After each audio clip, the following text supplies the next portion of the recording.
Good morning, wrestling fans. Welcome to PWR today for December 23rd, Festivus for the rest of us. I'm the man they call Meathead, and it is that day of the year. It's Festivus. I hope you're having a great Festivus. I hope you're airing of your grievances. I hope you're letting people know what you actually think about it. I hope you're having great feats of strength.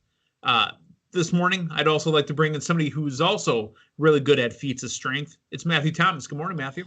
Well, thank you.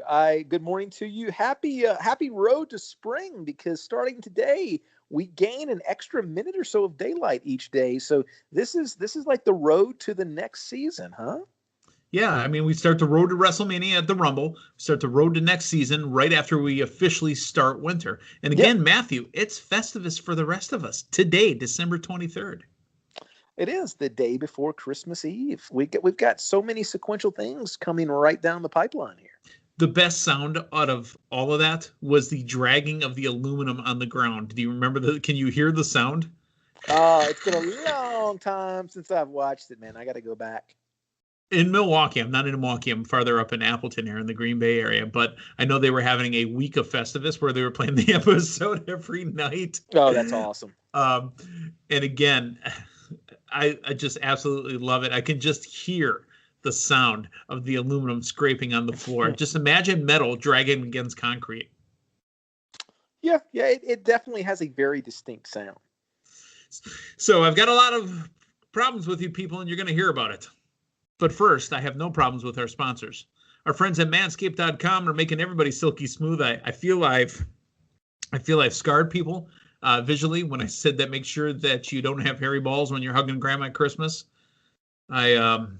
Well, here's the thing. You may have scarred people, but the fine folks at Manscaped with their fine products, they're not going to scar you. Right. They're not going to scar you because they've got, the blades are running at 8,000 RPM. So make sure you get on over to manscaped.com, PWR being the promo code, 20% off. I don't think you'll be able to get it shipped out in time for Christmas, but hopefully you have been listening. Hopefully you've been using the PWR promo code and you have silky smooth balls using the bowel powder, and you can hug grandma knowing that she won't get poked in the eye with a wayward pube. Also, our friends at collarandelbowbrand.com. You know, as I was watching the Impact last night, I saw one of our guys on there with a CXE hat on. Know that he's a brother with Collar and Elbow. PWR 360 gets you 10% off of all their fine merchandise. Once you've shaved yourself up, got yourself silky smooth, make sure you're getting some clothes on your winter edition for collarandelbowbrand.com. Matthew, do you have any grievances you need to air? Oh, none whatsoever. I am completely grievance free. Well, I know you're also prediction proof as well, because how last about Friday, that, huh? Yeah, last Friday on this very program on PWR Today, last Friday, we talked about TLC coming up, and I said, you know what? I'd love to see Ronda Rousey be Asuka's partner and become new women's tag team champions. But Matthew said, no, not having it. I think it's time. I think it's time for Charlotte Flair. This last Sunday at the pay-per-view, Charlotte Flair, new tag team champions, Asuka and Charlotte Flair. Asuka, 2 belts. And wouldn't you know it, huh? Wouldn't you know? You know, and I hope that I did not, I hope none of our listeners have a grievance to air with me, because I kind of feel like I spoiled them on the pay-per-view. I know how great that element of surprise is and that anticipation when it builds. Did you get spoiled by my text message? Did you know what was going on? Oh, no, not at I. Well, you know what? Maybe I had an inclination. Here's the thing. I had an inclination that either I was right or you were right. That was my thought process. I did not quite foresee someone getting burned alive. That was kind of out of left field. However, if you go back, I did predict The Fiend would walk away victorious, and I think give it a couple of weeks, because I believe the WWE rule book does state it is an automatic reversal of the decision. It is a disqualification if you murder your opponent. That's a little known rule. Well, that'll get all tied up in court. They've already got court cases with the Miz and the Money in the Bank briefcase. And please, for the love of all that is holy, the accounting firm at Dewey, Cheatham and Howe needs it to stay exactly where it is. I do not want to go back and count the last pay-per-view, let alone 8 months of pay-per-views. I'm pretty sure Jack Tunney ruled back in the day that you cannot murder someone in the ring. The decision gets reversed. and you don't get the winner's purse. It goes to the dead guy. Yeah, because, I mean, he's got, a grave plot to pay for. And a Pretty literal sure undertaker making sure that he's taken care of. Pretty sure that's the way it works. Okay. But overall, we didn't talk about it yet. It was Linda and I so far. Overall, your thoughts on TLC from Sunday? I thought it was an outstanding pay-per-view. And WWE has, in a lot of cases, seemingly over-delivered on these that you don't typically go in with tons of expectations, these non-Big Four pay-per-views. I thought it was a great show from top to bottom. Really liked the fact that it was a crisp 3 hours. I believe the runtime was 2 hours, 59 minutes and change. Really thought it was a very compact, tight show. Every match counted. The pacing, I thought, was really good. You had your, title matches pretty, spread pretty far apart. You had the Universal, the WWE Championship at the beginning and the Universal damn near at the end. Yeah, did not expect the Fiend Orton match to go on last. However, you really hit on something on Monday's program, I believe it was. This might be the only time that we get a chance to see something like that. This is really only capable in a Thunderdome environment with the fire where it's at, with being able to pull foreseeably a dummy in the middle of the ring and do what you did. And I've actually been in attendance at an Inferno match, Armageddon 06. MVP and Kane, I believe it was the show opener at the Richmond Coliseum in December of 2006. And it's a unique match. It's an interesting visual, but you're not going to have what you had the other night. And I liked this setup because you still had the visual. You still could play off of the ropes, and have an actual match in the confines of this fire. You're not going to have that when you return, when you get fans back there. So I really like them utilizing the Thunderdome for something that we would not otherwise get. We're in this boat of empty arena matches. You may as well exploit it to something you would not otherwise see. I thought this was a very good hybrid between something you could only get away with in an empty arena and a cinematic match. Definitely not expecting that end. That end was I had to stay up for a little while longer and watch some mind-numbing television after that end. Definitely a different feeling. You kind of flushed that out, right? Yeah, you're used. It's almost like you were having a palate cleanser, a sorbet, if you will. Exactly. Sorbet was exactly what I had prior to drifting off to sleep that night. Yeah, but you're used to seeing these spots where, you're concerned for the talent. You've got the safety issue there, this, that, and the other. This was something different. This was, okay, the talent's presumably okay. This looks really, really scary. And that's what it was. It was that haunting visual. So something that we haven't seen before from the WWE. Okay, so we've got one more WWE tidbit, one more bit of news. Matthew, coming up in just a couple hours, are you going to be watching the Slammys? I'll probably watch it on delay. Okay. The host, R-Truth, who is always entertaining, will be hosting. Now, they've got a bunch of Hollywood, I don't want to say insulting, so I'm not going to say it's A-list, B-list, C-list, F-list, whatever it is. But they got a bunch of Hollywood names that are going to be presenting as well. Here's some of the categories. Moment of the Year. You've also got Breakout Star of the Year. Best Ring Gear of the Year. That one is a little weird. I mean, Matthew Thomas, what's the best ring gear of the year? I would say the best ring gear of the Matt Riddle. That's an easy runaway with it. Why? And his bro nuts? Yeah. His bro nuts and his Here's the nominees. His bare feet. Charlotte Flair, Sasha Banks, Seth Rollins, New Day, Bianca Belair, Shinsuke Nakamura, and Carmella. How, if we're talking about ring gear, why is the Fiend not the best? Oh yeah, I don't think anybody stands a chance. Shinsuke's in there, man. That's your runaway winner. Get out of here. Return of the Year. This is a good category. The nominees: Edge, Roman Reigns, MVP, Goldberg, and Sami Zayn. Goldberg in there for a name just to keep the name Goldberg in our heads. Edge by a long shot. That should by not even be close. Long shot. And again, the fans have way too much venom for old school talent like Goldberg coming in and wrestling a few seconds to give him a victory. And Roman Reigns, his return was awesome because he left, after going home to quarantine because he's a high-risk person.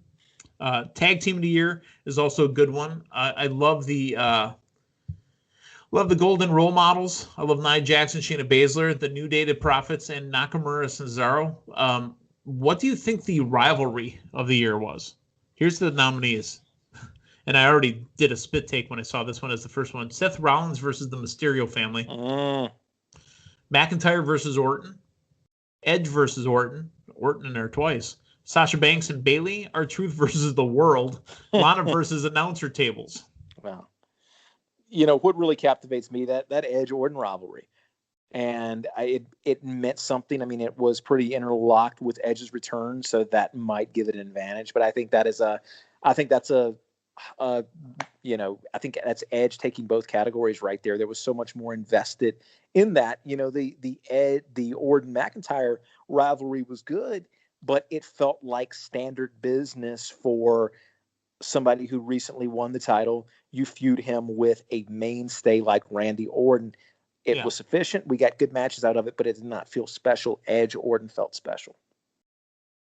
How about Mandy Rose and Sonya Deville? As a feud of the year, yeah. No slight on either one of the talents. I forgot that happened. I thought it was interesting, and I really had investment in it. I mean, and that's what I thought Mandy Rose was going to use to catapult her into stardom. Yeah, I mean, you know what? No, we're going back to the haircut angle and all of that. Yes. Yeah, that's right. I mean, it was. And Sonya Deville came out aggressive, and it just looked great. Yeah. No, that was good. I don't know that it's up there in top tier contention, but it was enjoyable. And what I liked about it is WWE, as many steps forward as they've taken with the women's division in recent years, we have a lot of trouble getting consistent women's feuds that do not involve the title. That was a feud that did not involve the title, and I really enjoyed. All right, last one we're going to talk about with the Slammys before we get on to AEW and NXT tonight. Match of the year, and there's a lot of nominees. I want to hear your pick. And then I'm going to give you my pick, and then, we'll talk about it next week when we get around to it.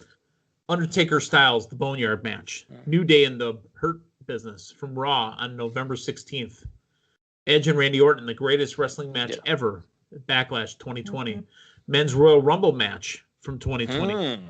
AJ Styles versus Daniel Bryan for the Intercontinental Championship, the tournament files on SmackDown, June 12th.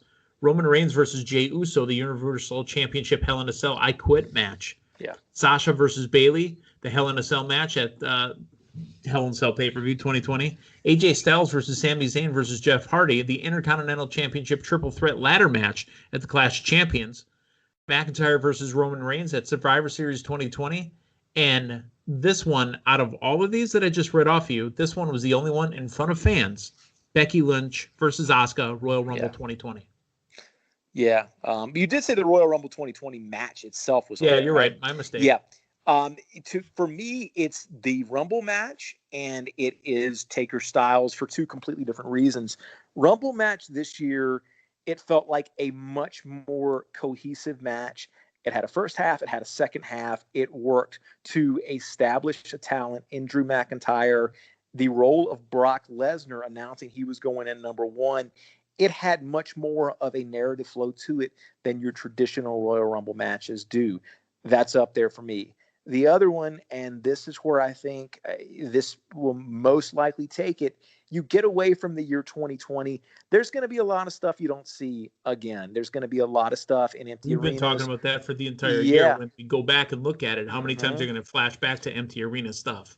What this year did get us, if this was a standard year, you would not have most likely gotten any type of cinematic matches, much less Taker and AJ Styles. I think the Boneyard match is what's going to be talked about at the end of 2020, and I think that's what takes it. And I agree.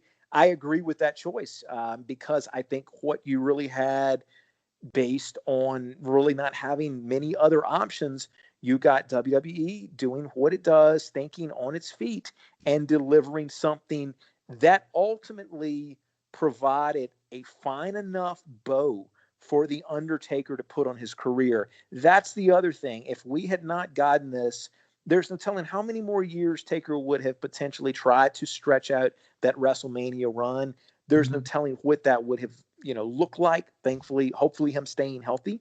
And, but could he have delivered the matches on the quality, on the scale that he wanted to? I think Taker versus Styles, it gave us something very unique and distinct, but it also got Taker to that point where he was finally able to walk away from it. With not having 2020, with not having that that type of cinematic match, I don't think you would have gotten that. I agree that it's Undertaker Styles. It's funny, I looked down this list, and quite the revisionist history, if I do say so myself. I look at this, and let's just count them off. Out of the 10 matches I mentioned, one, November 16th. How about Hell in a Cell 2020, Hell in a Cell 2020, Clash of Champions 2020, Survivor Series 2020. Look at all these matches that happened in the last 3 months. Yeah. You telling me that wrestling has had an uptick in the last 3 months? It's in your head. It's recent and it's relevant.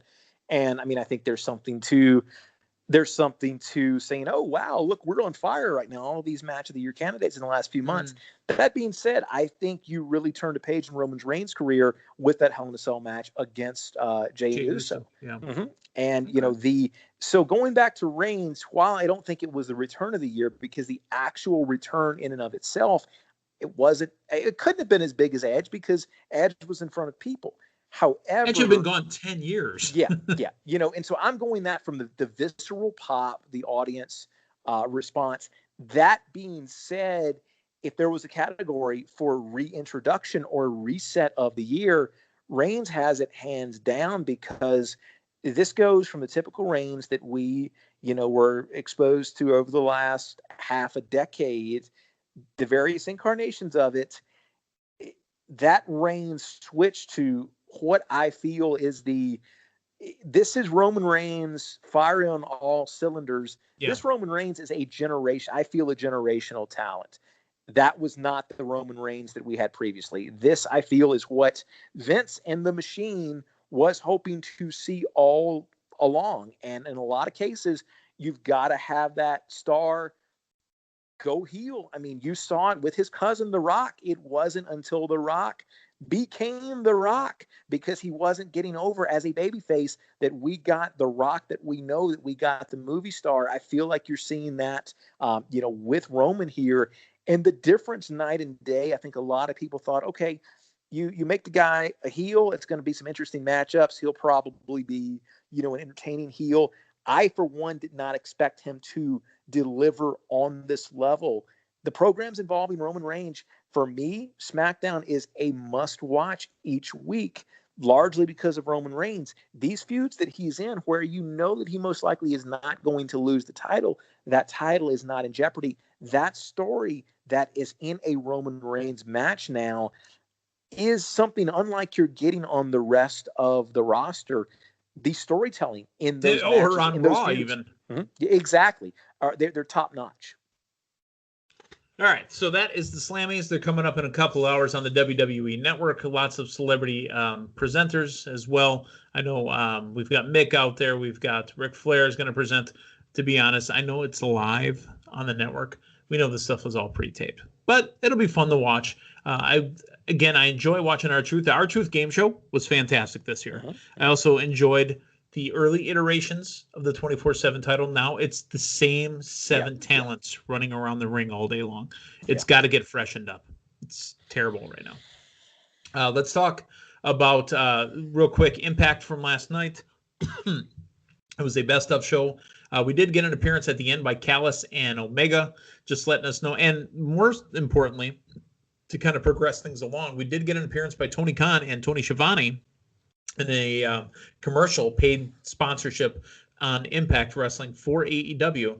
And Tony Khan specifically saying, you know what, I own property in Nashville. It's good. I can help you.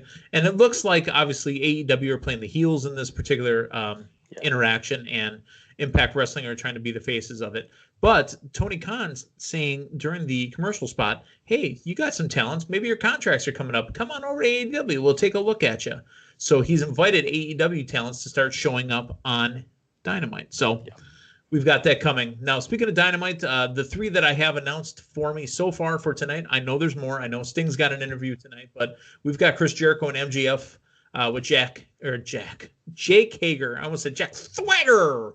No, Jake Hager on the side. Jericho and MJF taking on the team of Top Flight, up-and-coming tag team. The Young Bucks taking on the Acclaimed, another up-and-coming tag team. Tag team action. And that's kind of where Tony Khan came in and says, yeah, you got some really good looking tag teams. I think they're talking about the Good Brothers, to be honest with you. There's also an individual match. Dustin Rhodes taking on Evil Uno, the number 1 of the Dark Order, besides Mr. Brody Lee. We will see Impact. Boy, oh boy, we're talking so many programs. We'll see Dynamite tonight directly after the conclusion of the Milwaukee Bucks and Boston Celtics game. Hopefully Giannis drops 50 on it, so the game ends early, and they're just putting in the B squad. But Bucks Celtics, once that wraps up, you're going to get the Holiday Bash on TNT with AEW. Now let's talk about NXT, Matthew. Coming up tonight on NXT, we have got. Looks like Killian Dane and Drake Maverick going to face Oney Lorcan and Danny Burch in an NXT Tag Team Championship street fight. What do you got going on in that match? I think Maverick's team comes out victorious in this. Are we going to get any Christmas shenanigans? Is this going to be a holiday street fight like we had over on Raw? That wasn't a street fight. I seriously told Linda yesterday, I said, I think the announcers were so loud when they said, don't forget, this is a street fight. There's no disqualifications or countouts. Oh, yeah, guys, it's a street fight. Go get some weapons. Because the first half of the match was a damn tag team match. Yeah, it's easy to forget, Well, we are getting holiday shenanigans tonight in the way to present a very Gargano Christmas on NXT. This is a very interesting group. I'm sure they've been there before, but this is one of the first mixed male-female groups that I can remember. You've got 2 males, you've got 2 females, and the females are in the roles of wrestlers. It's not valets like you had in the NWO. Yeah, I noticed that last week. The fact that you have evened those ratios. This is interesting because it is not your typical group. Yeah, it's Indy Hartwell and Austin Theory, along with Mr. and Mrs. Gargano, Johnny Gargano, and Candice LeRae. So I got to assume it's going to be entertaining, because why wouldn't it be? Finn Balor and Kyle O'Reilly will relive their epic NXT title match, so they're probably going to talk it out on their way to New Year's Evil. Isaiah Swerve Scott seeking redemption against Jake Atlas, and the colossal Bronson Reed returns tonight on NXT. He's being billed, so he's on his way. He must have been injured or COVID off or whatever you want to call it. He's put on COVID IR, and he's back tonight, and I see a lot of big things for him. No pun intended. Yeah. One thing that I believe is not on the run sheet is Karrion Kross, huh? Yeah, Karrion Kross. He's got to be in there somewhere. I honestly believe he might go after Balor and O'Reilly while they're reliving their epic match. Interesting. Yeah. Just very strange here because he is, as of right now, he's in his thing with Damian Priest, not in the main event picture, which, Finn Balor can tell you, just because you had the title and had to go away doesn't mean that you're going to come back in the main event picture. And it feels like we're getting a little bit of that with Karrion Kross. It's funny you say that because Finn Balor now has the NXT title, and I think that's payback for him getting hurt, losing the Universal Championship 6 years ago. Yeah. Oh my goodness. Yeah. If you think about it, because when he came back, he got his title shot, he got whatever, but he never truly came back. Like when Jim left the office to go to Stanford, and then he came back, with the rest of the Stanford people, he was never truly back until he started dating Pam again. Well, he came back as reintroduced as Big Tuna. Yeah, exactly. He was Big Tuna. That's what she said. There you go. So, it's finally he's back, and Finn Balor's back, the Prince is back, and Karrion Kross will have to kind of, hang out and figure it out and, Maybe he'll come back at some point too. He had the belt for about a minute, and that was it. So we've got a lot of stuff going on this week. Again, folks, we mentioned it throughout the week. No shows for Thursday and Friday. Happy holidays. Happy Festivus for everyone. It's Festivus tonight. Make sure you air your grievances. Get it out there. Tell people what you think about them. And let's see the feats of strength. I'd love to see videos sent to us at PWR 360, at The Real M. Thomas, at WCW Meathead. Matthew, any parting shots? I was going to give them my home address for them to also, mail me a DVD or VHS copy if they are more inclined to do that. And I'll let you go first with your home address. My home address is 123 Fake Street, Main Street, USA. Do you know, when I was doing another side gig, I had to make emails for working. I had one email that was fakey fakes a lot. And see, if you had a keyboard with a little squiggly mark, you could put over the A, then it would be Fakay Street or Fakay Street. I believe that's a different language of some sort. Yeah, I thought you were talking about the ampersand or the it's not ampersand. What's the one in the top left corner next to the one? Maybe that's what it is, a little squiggly mark. Yeah. I call it like a keyboard mustache. Yeah, Columbus's ships, the Nina, the Pinta, and the Santa Maria, I think the Nina had that little squiggly mark over something. Or maybe it was the Pinta. I can't remember. But one of Columbus's ships had the little squiggly mark that I'm talking about. Was that before or after he basically killed entire generations of families? I think that was before, because that was the ships that he sailed on to do all that stuff. Gotcha. Okay. Well, who's to say they weren't cannibals too? All right. So for Matthew Thomas on the Man They Call Meathead, thanks for stopping by. Happy to give you that history lesson there on the murder of Chris Columbus. Just great party words. That's what you want on your Christmas Eve show. Yeah, on your Festivus show. That's what you want. All right. Happy holidays. We'll talk to you guys next week. So long, everyone.